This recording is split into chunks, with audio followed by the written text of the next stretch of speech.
We have to pick captains. And then Tennilles.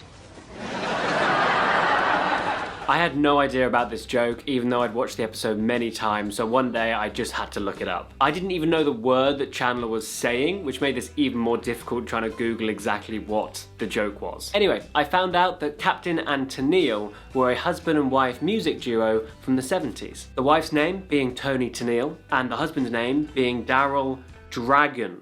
However, he got the stage name Captain because he had a habit of wearing a sea captain's hat while performing on stage. And thus, Captain and Tennille was born. Even though I had no idea who Captain and Tennille were, they had 5 albums certified gold or platinum, and they had numerous hits on the US singles charts. So when Joey says we need to pick captains and Chandler responds, and Tennilles, you get the joke. I don't need to explain it anymore. Moving on to the next joke. I pity the fool who puts on my jewelry. I do! I pity the fool that... All right. Hey, man, we were just doing some impressions over here. Do your Marcel Marceau.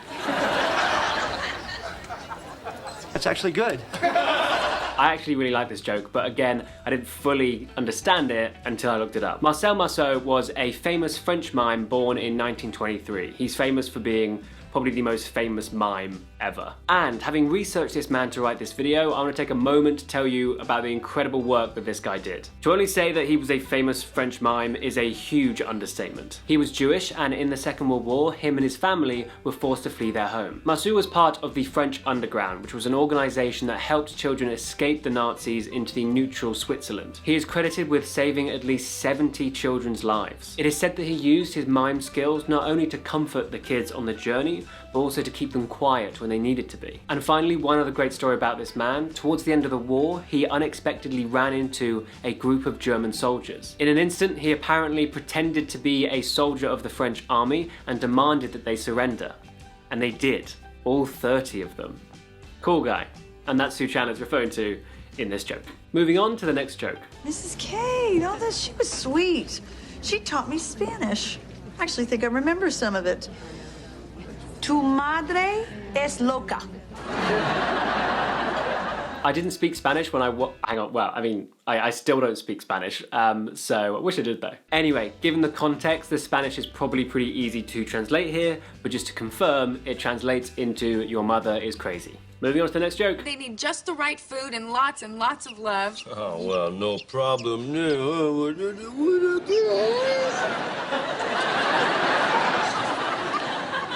Easy, Lenny. If you're like me, you might have read of Mice and Men at school. So depending on when you watch this episode, you either understood the reference immediately or you retroactively understood it after you read the book. Lenny, being one of the main characters in Of Mice and Men, is mentally disabled but also big and physically strong. In an effort to not spoil the book for anybody who hasn't read it, I would just say that Lenny has an unfortunate habit of accidentally killing small animals while he pets them or tends to them. It's a short book of Mice and Men, and I think it's worth reading, especially if you're interested in reading sort of classic American literature. Is it a classic? I guess so. And on to the final joke of the video. No, excuse me, 15. All right, when was 1990? Okay, you have to stop the Q-tip when there's resistance.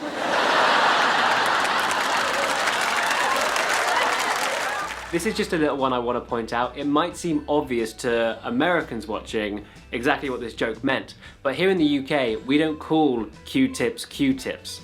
So this really threw me, this joke, when I first watched this episode. Here in the UK, we call them cotton wool buds or cotton buds or earbuds. They actually got a lot of names. So it was only when I found out that in the US they call cotton wool buds Q-tips did I actually understand this joke. Fun fact as well, apparently this is Matthew Perry's favourite Chandler joke from the show. Well, there you go. There are 5 jokes that I didn't understand first time round when watching Friends. Let me know if there were any jokes that you didn't get first time round in the comment section down below. Hope you've enjoyed this. Thank you so much for watching, and I'll see you in the next video.